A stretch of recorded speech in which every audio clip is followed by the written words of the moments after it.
The void of space stretched endlessly, cold and silent, as if holding its breath for what was about to come. Far beyond the trade routes, past the settled colonies and quiet star systems, the cavern expanse waited. It was a place avoided by most. A region with no worlds to mine, no stations to visit, and no life to see. But on this day the emptiness was broken. The stillness was shattered by the largest fleet the Galactic Concord had ever assembled. More than 600 ships floated in formation. They came from 23 species, each one adding their finest warships to the gathering. Some ships were sleek and shining, built with long curves like blades.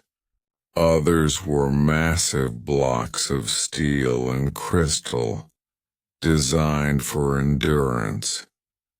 There were carriers that could unleash swarms of fighters, and cruisers armed with energy cannons that could burn moons. Every kind of weapon known to the galaxy was gathered here.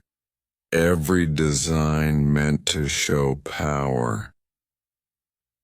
To see them all together was overwhelming. Stars glittered faintly in the distance, but the light was almost drowned by the glow of 600 engines and shields. Whole civilizations could have been defended or destroyed by the strength present here. It was a storm waiting to be unleashed, and every admiral on board knew it. But there was unease. The Concord had not come here for conquest or patrol. They had come for something far more dangerous. To face a new power that had risen too quickly, too fiercely, for the old species to ignore. The Terrans' whispers had spread through every council chamber and command hall for years now. Humanity, a young race born from a small blue world, had leapt into space with impossible speed. In only a few generations they had expanded into the stars, defended their colonies from raiders, and broken pirate lords who had terrorized space for centuries.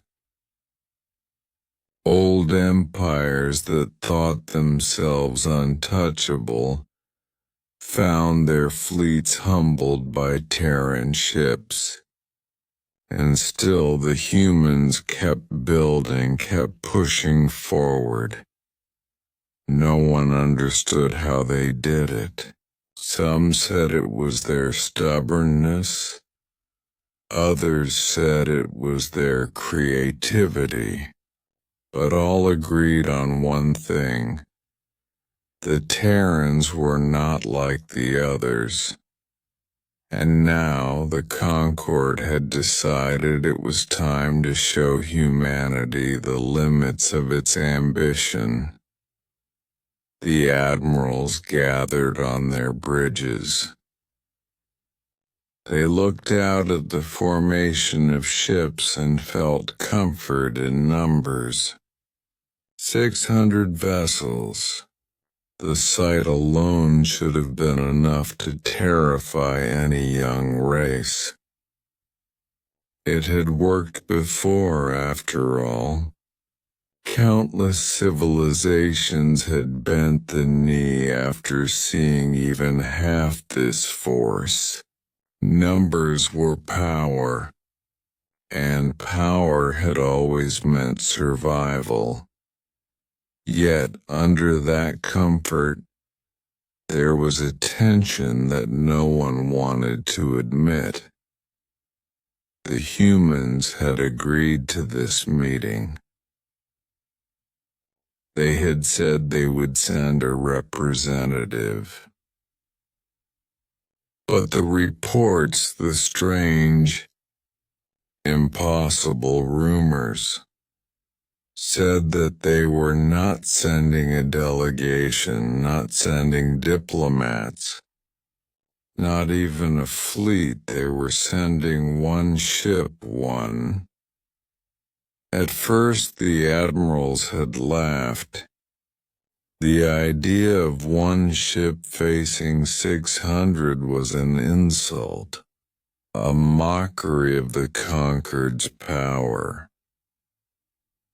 They believed humanity had grown arrogant, drunk on its small victories.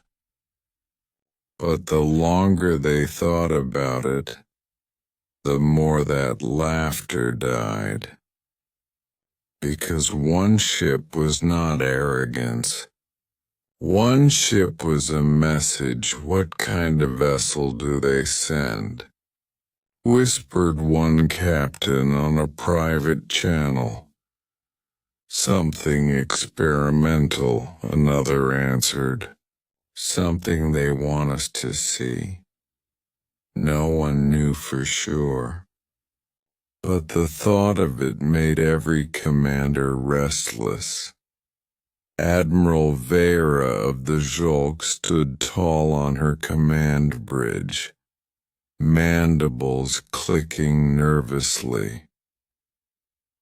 She had fought wars for over a century, had seen entire star systems burn. Yet something about this silence unnerved her. The humans had not even arrived, and already the fleet felt smaller. They underestimate us, she muttered, her eyes fixed on the darkness ahead.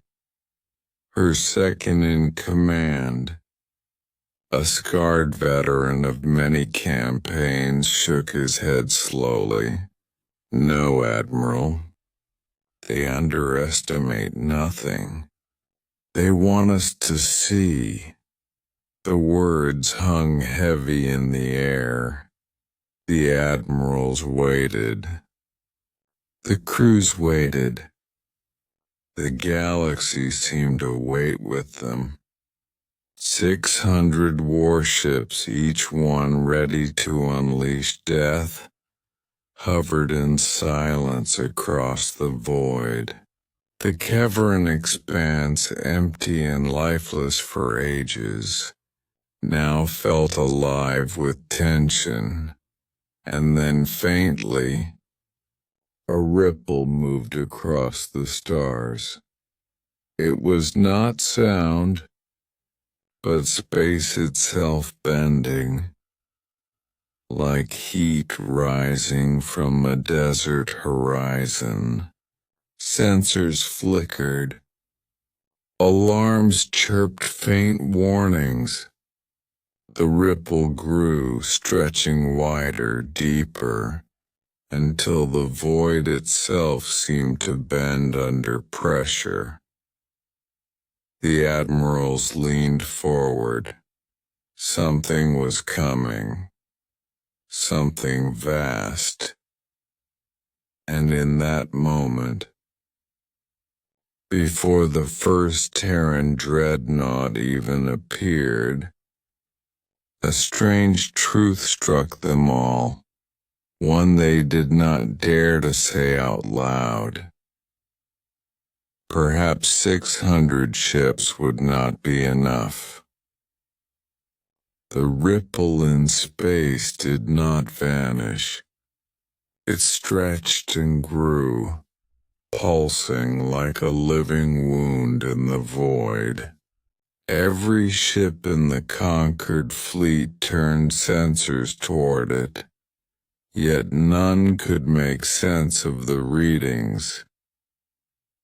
Numbers twisted into nonsense. Mass signatures rose and fell as if mocking calculation. On the bridge of the Kalari flagship Emerald Wing, Admiral Korvac's claws tapped against the console. He had fought pirates, rebels, and border skirmishes for 200 years, and he trusted his machines more than anything. But as he stared at the data flickering across the screens, his chest tightened with a fear he could not name. "This should not be possible," whispered his science officer. Korvac forced his voice to remain steady. "Space does not ripple like this. Unless—" He stopped himself. The words felt dangerous to say. Unless it was a ship. Unless the Terrans had built something that bent space itself simply by moving through it. Across the fleet, other admirals spoke in hushed voices. "Could this be a trick?" asked Captain Urin of the Shatra, his voice sharp with fear. "A weapon to frighten us? Then why not fire?" Another demanded. "Why come here to make us wait?"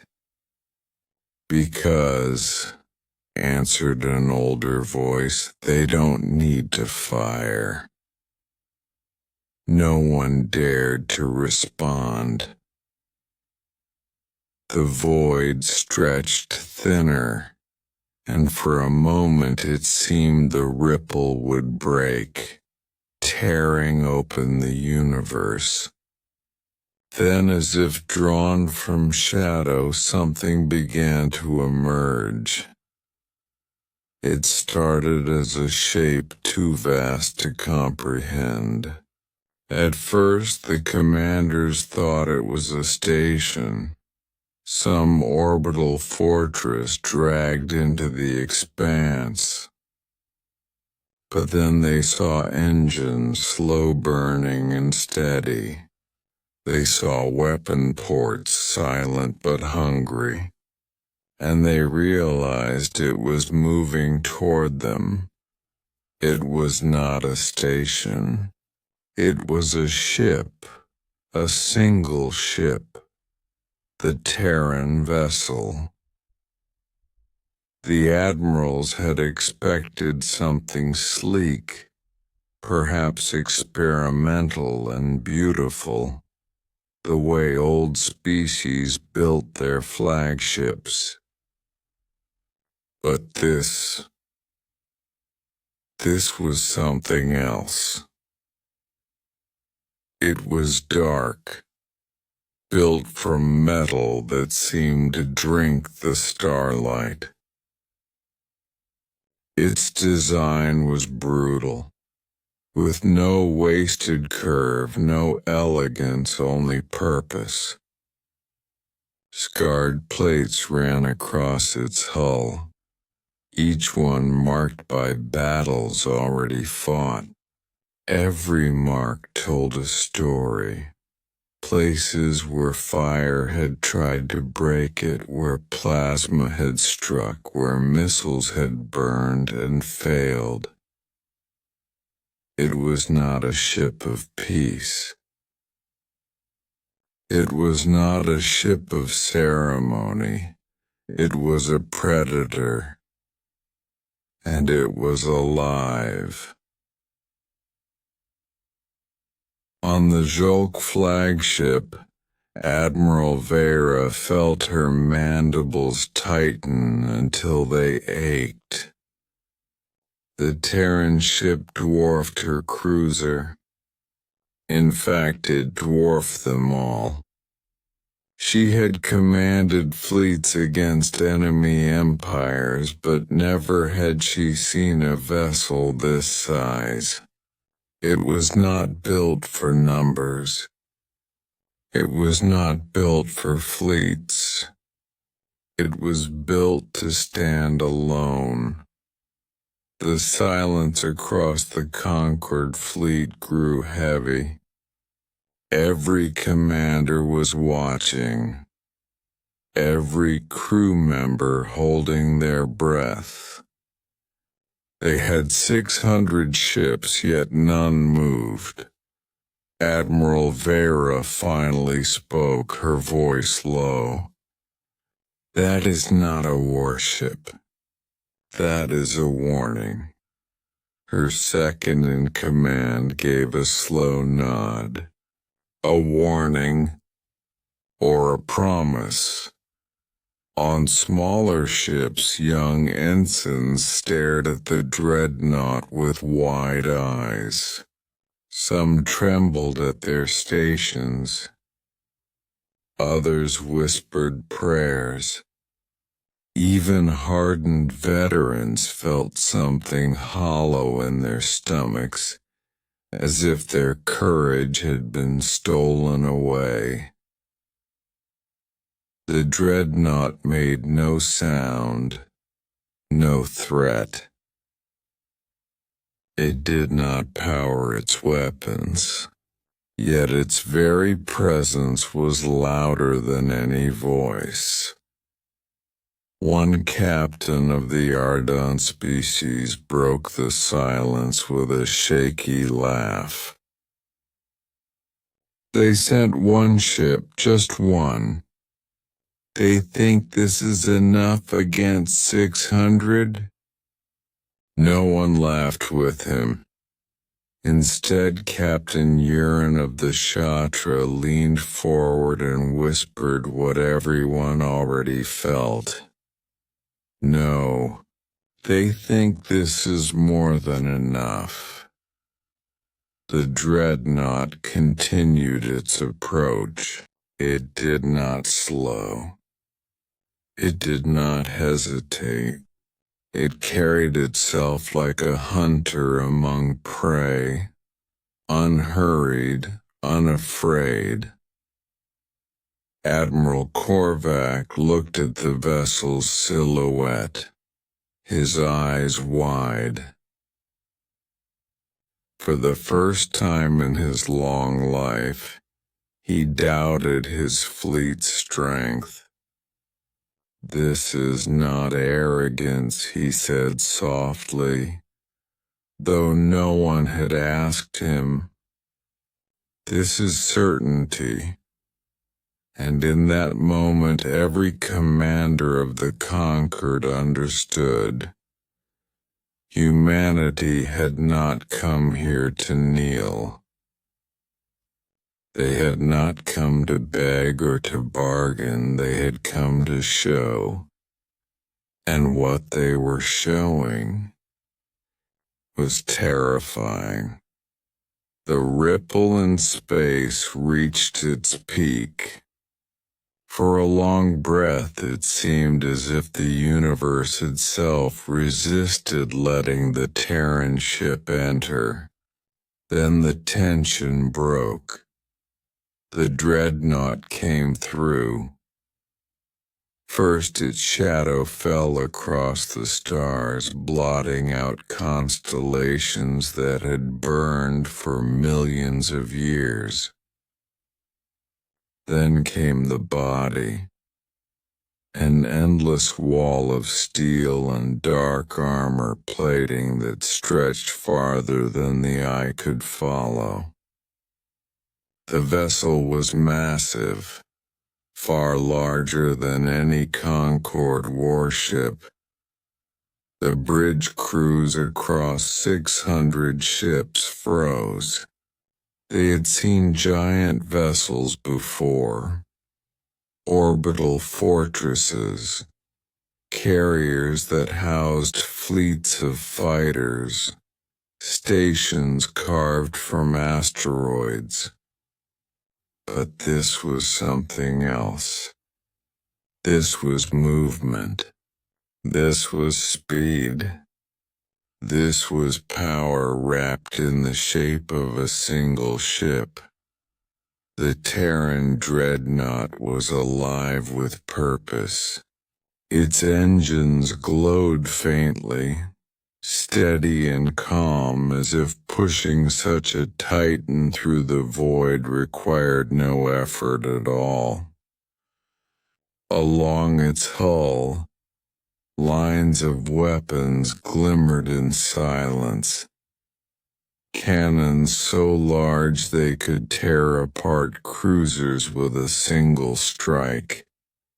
Missile bays that could vomit storms of destruction, and energy emitters that hummed with restrained violence. It was not shining with banners or polished to impress. It bore scars.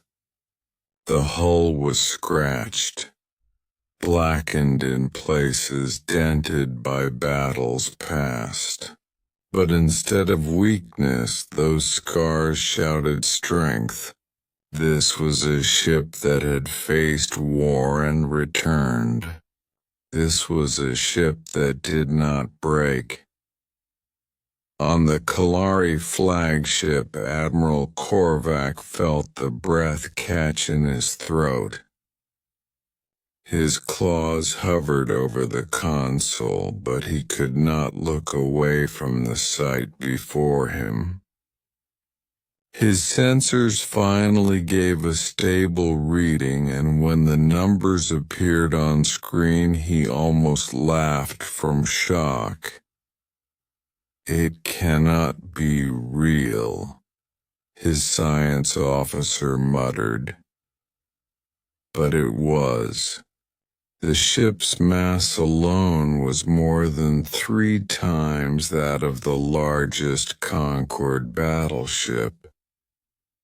Its power readings spiked and dropped in strange patterns, as if the reactor inside was too vast for their instruments to fully grasp. And the weapons. There were too many to count. Korvac whispered, almost to himself, "That is not a ship. That is a fortress with engines." The Dreadnought made no attempt to hide. It did not cloak. It did not keep its distance. Instead, it moved slowly toward the center of the Concorde Armada, cutting through space like a predator moving into a herd. Every ship tracked it. 600 targeting systems locked on, their captains' hands trembling over their weapons. And still none fired. Why? Because no one believed it would matter. On the Zolk flagship, Admiral Vera's mandibles clenched tight. She had led fleets to victory over rivals, had crushed rebellions, had even destroyed whole colonies when ordered. She knew what it felt like to stand in control of overwhelming strength. But this was different. She did not feel strong. She felt small. Her second-in-command whispered, "Should we open fire?" Vera shook her head slowly, her voice dry. "And what then?" "We fire, it survives. And we learn what it is like to die together." The officer fell silent. Across the fleet, captains exchanged nervous words. Some demanded action. Others begged to hold fire. But no one dared move first. The dreadnought continued forward, silent, patient. Its size was so great that it passed slowly, like a moon drifting across the stars. The longer it moved, the quieter the fleet became. A young ensign on one of the smaller frigates whispered to her captain, her voice shaking, "Sir, it's watching us." Her captain frowned. "How can you tell?" She swallowed hard. "I don't know, but I can feel it." When the dreadnought finally reached the center of the formation, it stopped. The great engines dimmed to a steady glow, and the massive ship stood still among 600. For a moment no one moved, no one spoke, and no one even breathed. It was like staring at a mountain that had come alive. A mountain that had stepped into the sky to look down upon those who thought themselves strong. On his command deck, Admiral Korvac finally forced himself to speak. His words echoed across his crew, quiet and full of something none of them had heard in his voice before. Fear. "They sent one ship," he said softly. "But it is not one ship. It is all of them. It is everything they want us to know." The dreadnought gave no answer, no transmission, no words. It simply existed, and its existence was enough to make an armada forget how to breathe. The Terran Dreadnought hung in the middle of the conquered fleet, silent and unmoving. For a long time no one dared to speak. 600 ships surrounded it, their weapons armed, their shields raised. Yet the presence of that single vessel pressed against them heavier than gravity. Admiral Vera of the Jolk stood rigid on her command deck. Her mandibles twitched as she tried to think, but her thoughts scattered like leaves in a storm. She had lived her whole life believing in numbers. The Conquered was built on the truth that strength was measured in fleets, in formations, in overwhelming force. But this human ship stood alone, and it carried the weight of 1,000. Her second in command broke the silence with a nervous whisper. "Admiral, it is not broadcasting any signal. No demands. No threat, nothing." Vera's eyes remained fixed on the screen. "It doesn't need to." On the Kalari flagship, Admiral Korvac's claws dug into the armrest of his chair. He had once believed no ship could truly frighten him. But this one was different. He ordered a scan again, desperate to find weakness. His sensors team obeyed, sending waves of data across the Dreadnought's hull.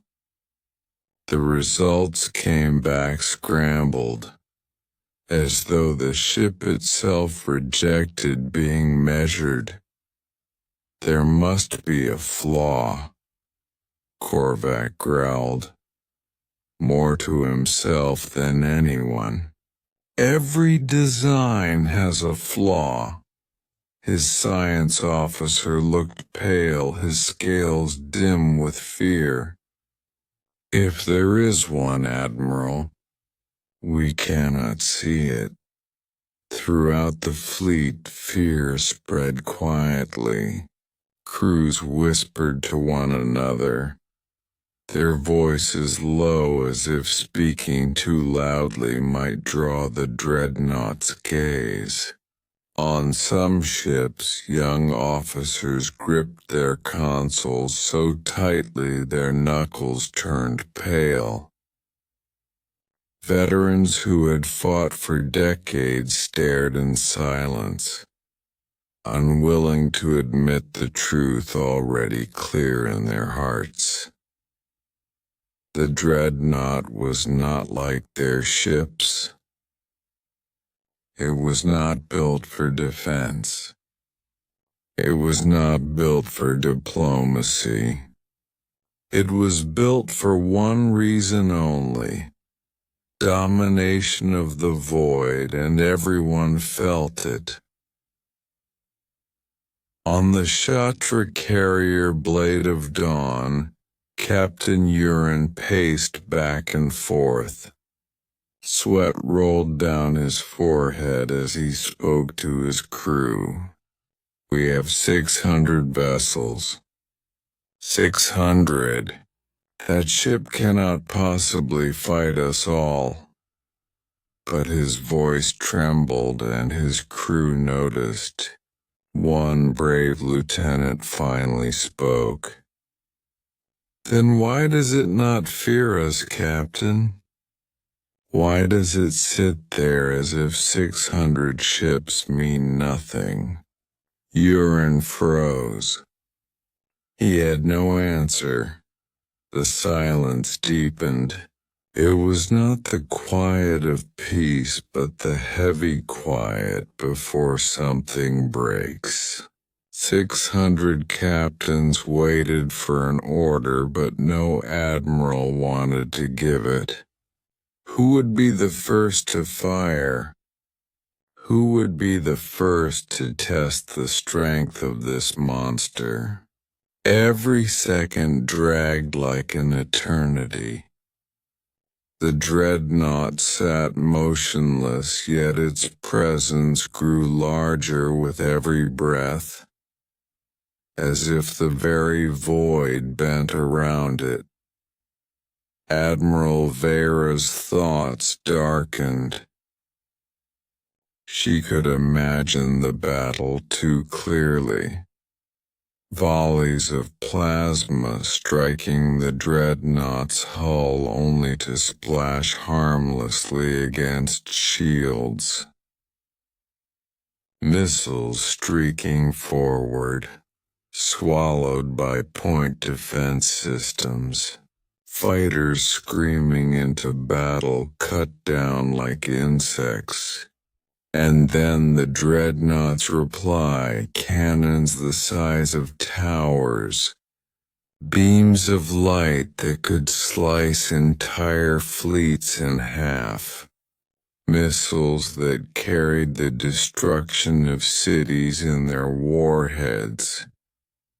She imagined the Concord Armada burning, and the image felt real. On the smallest frigates, fear gave way to something heavier: silence, Whole crews sat without speaking, staring at the colossal shape that dwarfed their vessels. Even the bravest among them, soldiers who had trained their whole lives, felt as though they were standing in the shadow of something divine. A young ensign whispered to her commander, voice trembling, "Sir, it doesn't see us as equals." The commander did not answer. He simply lowered his gaze. At last, Admiral Korvac spoke on a private channel to the other admirals. His voice was strained. "What do we do? If we fire, we risk everything. If we do nothing, we look weak," Vera replied, her tone heavy. "We already look weak. It is too late for that." Another admiral broke in, voice harsh with fear. "One ship cannot be invincible. We should crush it before it grows into more." But even he sounded unconvinced, because deep down they all felt the same truth. The Dreadnought was not a single ship. It was a symbol. It was proof that humanity could build something the conquered had never dreamed possible. And if this was only the first, what else waited in the dark? The Dreadnought did not move. It did not open fire. It simply was. And in its silence it told the Concord more than words ever could. 600 ships had come to intimidate one. Yet in the shadow of the Terran Dreadnought, it was the 600 who trembled. The silence inside the Concord fleet was suffocating. 600 ships, each one carrying proud banners of 23 different species, hung motionless around the Terran Dreadnought. Yet no admiral spoke a command. No captain dared to fire. The Terran vessel loomed in the center like a dark star, calm and patient. Its engines glowed faintly. Its weapons remained quiet. But the weight of its presence crushed every thought of action. On the Kalari flagship, Admiral Korvac leaned forward on his command chair, his claws trembling. His officers stared at him, waiting for orders, but he had none to give. "Why do they wait?" he muttered under his breath. "Why come here and do nothing?" His science officer swallowed hard. "Perhaps, Admiral, because nothing is exactly what they want us to feel, to sit, to fear, to imagine." And imagine they did. On the Jolk flagship, Admiral Vera stood stiff as stone. Her second-in-command finally broke the unbearable silence. "Admiral, shall we send a warning? Demand they identify themselves?" Her mandibles twitched. "Look at them," she said softly. Do you think they care for our demands? Her officer hesitated. Then what do we do? Vera's eyes never left the screen. We wait. Because that is what they are forcing us to do. Across the fleet, tension built like fire in a sealed chamber.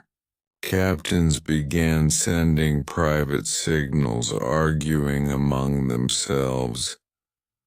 We should attack first, hissed a Shatra commander. One ship cannot withstand 600. You are a fool, answered another. Do you not see? That is no ordinary ship. Every scar on its hull speaks of battles survived. How many fleets have already failed to destroy it?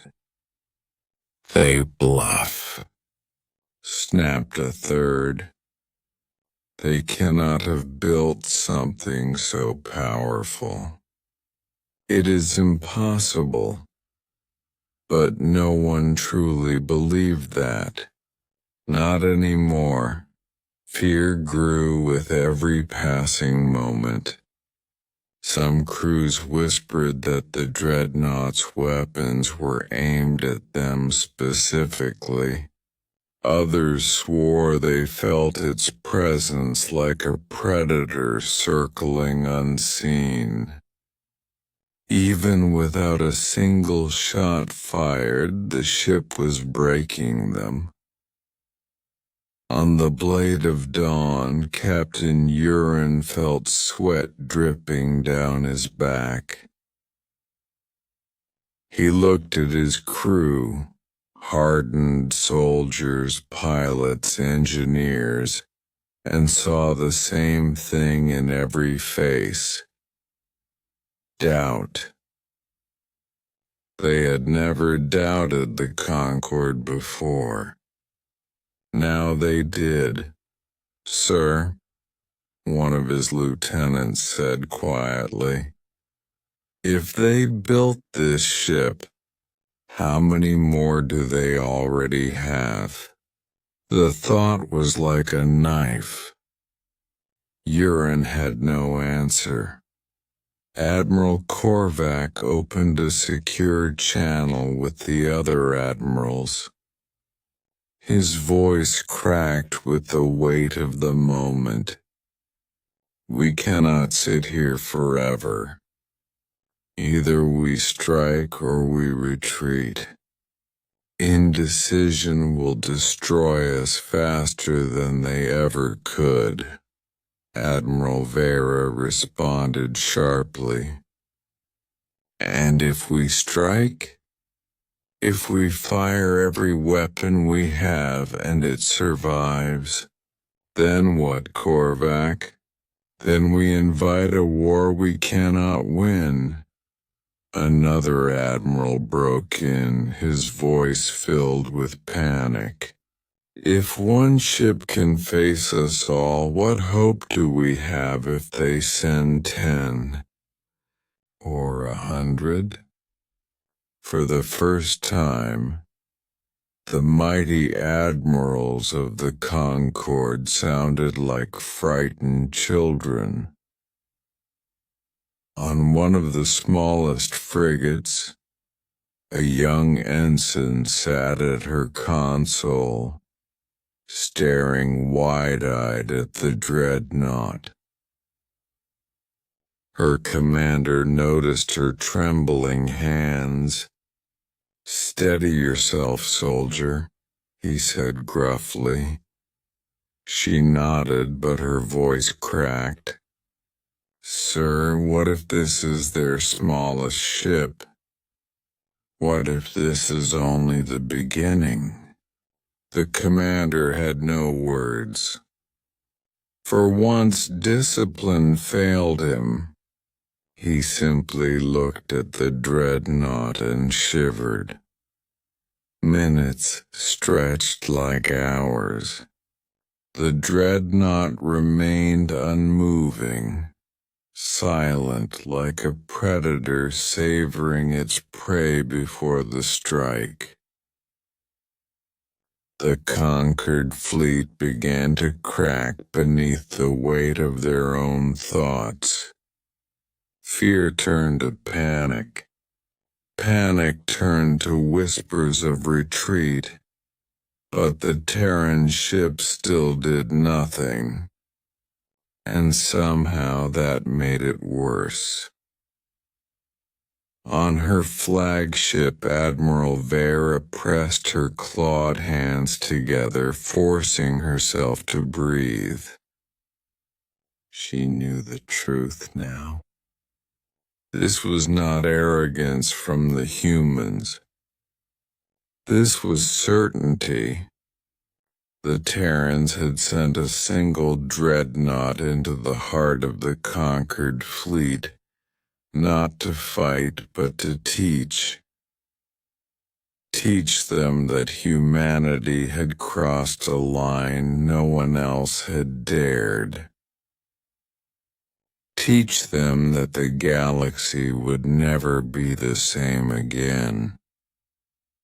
And in that terrible silence, every admiral felt the same chilling realization. This was not a ship they faced, it was a message. A message written in steel and fire, carried across the stars by a species that refused to kneel. The silence had grown unbearable. 600 ships, proud symbols of 23 great civilizations, hung frozen in the void, all surrounding one Terran dreadnought. Every eye, every sensor, every thought was locked on it. Still the great vessel made no move. The admirals whispered to one another over secure channels. Fear made their voices sharp, uncertain. "They mean to humiliate us," one said. "No," another answered. "This is not humiliation. This is demonstration." Admiral Vera's mandibles clicked softly. She had lived long enough to know when an enemy wished to strike. But she also knew when an enemy wished to speak. And as her eyes remained fixed on the monstrous vessel before her, she understood. The Terrans would not remain silent forever. And then it came. The dreadnought's communication systems flickered to life. No grand speech, no threats. Just a single transmission carried across every frequency, into every language the Concorde fleet knew. The voice was deep, calm, and steady. It was human. "We do not come to kneel. We do not come to conquer.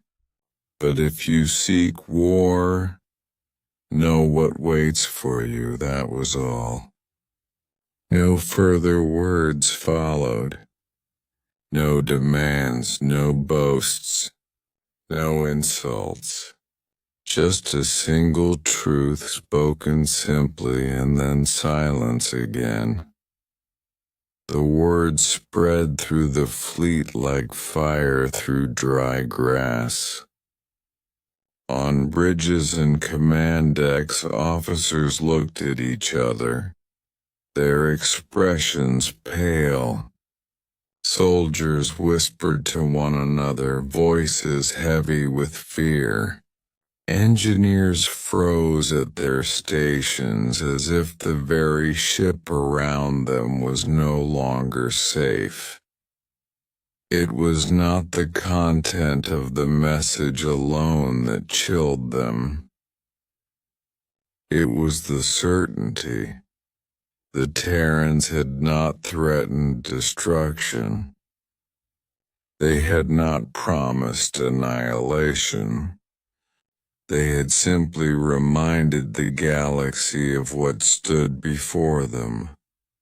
A weapon vast enough to challenge an empire.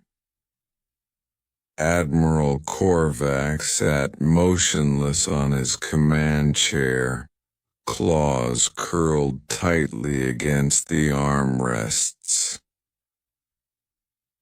The words repeated in his mind over and over. If you seek war, know what waits for you. What waits? He whispered, his throat dry. He looked at the dreadnought and already knew the answer. Fire steel, unstoppable war. On smaller ships, panic began to spread. Crews whispered that the Terrans must have more. If this is one ship, a young officer murmured, then what are the others like? How many of these do they have? How many are waiting, hidden in the dark? No one answered. Because every soul in the fleet felt the same truth. Humanity would not stop here. This was only their first dreadnought. Admiral Vera broke the silence across the Admiral's private channel. Her voice was sharp but steady, though her mandibles trembled slightly. You all heard it. They did not come to beg. They did not come to bow. They came to show us their strength. If this is their opening move, then the galaxy is already changed. One admiral hissed back in anger. We cannot bend to them. We are the conquered. If we allow one race to rise above us, then what meaning does our unity have? Another voice answered, quiet but firm. What meaning does unity have if we are destroyed together? On the Blade of Dawn, Captain Urin stared at the crew around him. They looked lost, as though the ground had been pulled away beneath them.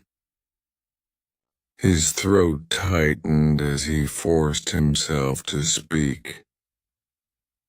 This is not a battle, he said. It is a lesson.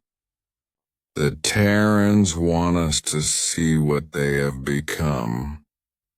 And now we have seen. His crew nodded silently, unable to argue. The dreadnought remained still, its weapons quiet, its engines humming softly. But after that single transmission, its silence felt heavier than ever before. It no longer needed to speak. The message had been delivered. Some captains trembled with rage, humiliated by the thought of yielding to such a young species. Others, more cautious, saw survival in restraint. But all of them, even the proudest, even the loudest, carried the same thought deep in their hearts. If war came, the Terrans would not be stopped. Admiral Korvac finally lowered his head, his voice a whisper lost in the still air of his bridge. We built an armada to frighten them, but it is us who are frightened. It is us who cannot breathe. And in the silence that followed, the dreadnought loomed like a god among mortals, a warning written not in words, but in steel. It had spoken once. It would not need to speak again. The silence stretched for what felt like hours. 600 ships waited, frozen in place. Not one weapon fired, not one engine dared move forward. The Terran Dreadnought stood before them like a mountain of steel and fire. And no one in the fleet found the courage to breathe too loudly. Admiral Korvac finally spoke on the fleet-wide channel, his voice steady but heavy with defeat. "We came to demand submission," he said, his claws shaking against the armrest. "But it is we who have been humbled. This war ends here." The words carried through the Armada, reaching every crew, every soldier, every captain. None of them argued. None of them resisted. They all knew the truth already. One by one, ships powered down their weapon systems. The glow of energy cannons dimmed. Missile bays sealed and shields lowered. The galaxy's greatest armada, banners of 23 civilizations, folded its wings before a single Terran ship. On the bridge of the Dreadnought, silence also reigned. The Terran crew did not cheer. They did not gloat. They stood at their stations with grim, quiet faces. Their captain's expression was unreadable, but in his eyes there was no pride, only a deep and heavy resolve. "Status?" he asked. "All enemy ships disarmed," replied his second officer. The captain gave a single nod. "Transmit the final message." Across the vastness of space, a second Terran voice echoed through every channel, calm and resolute. "We did not come to conquer. We did not come to destroy. We came only to show you what waits if you force war upon us. Let this be enough. Let this be the last day the galaxy demands humanity kneel." The transmission ended.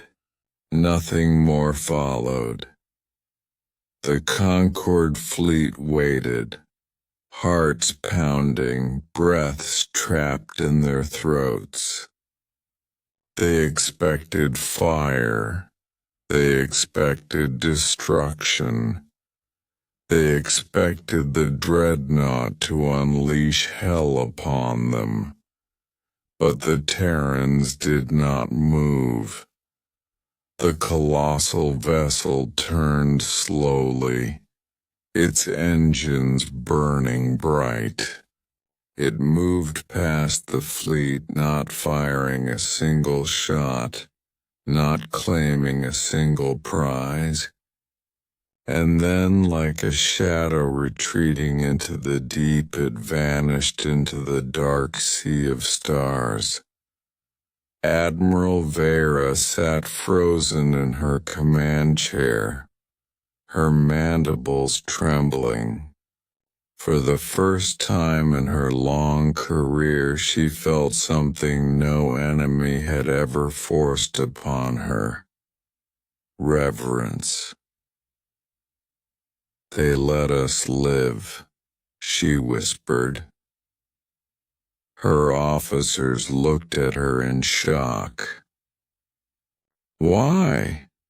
They could have destroyed us all. Vera's gaze remained on the empty space where the Dreadnought had been. Because they are not here to destroy us. They are here to remind us. On thousands of worlds, the story spread faster than light. Entire populations gathered around holoscreens, watching the images of the Terran Dreadnought dwarfing the Concorde fleet. They heard the human voice steady and unshaken, and they felt the same chill that had silenced their leaders. Children asked their parents what it meant. Elders shook their heads, unable to explain, but everyone understood the truth in their hearts. The balance of power in the galaxy had shifted. The Conquered Council convened an emergency session. For the first time in centuries, the Grand Chamber was quiet. None dared raise their voices. None dared speak of conquest. Finally, the eldest of the counselors said aloud what all of them feared to admit. We sought to bind the humans beneath our law. We sought to tame them, to remind them they were young. Instead, we have been reminded that they are not young. They are unstoppable. The day we challenge them, we challenge something greater than any of us expected. No one argued. No one dared. The words were carved into history. Do not pursue humans. Admiral Korvac stood at the viewport of his ship, staring into the endless stars. His heart ached with something he could not name. Shame, yes, but also awe. He whispered to himself. That ship was not just steel and fire. It was a promise. A promise that if the galaxy strikes at humanity, it will not be humanity that falls. He lowered his head, his claws trembling. We forgot to breathe, he said softly. And perhaps we will never breathe the same again. Far away on the Dreadnought, the Terran captain sat alone in his quarters. The stars stretched out before him, endless and eternal. He closed his eyes and whispered into the silence, not as a warrior, but as a man. They will not forget this day, nor should they. And as the Dreadnought carried humanity's warning into the night, the galaxy whispered a single truth that would echo for generations. The Terrans had arrived, and the galaxy would never be the same.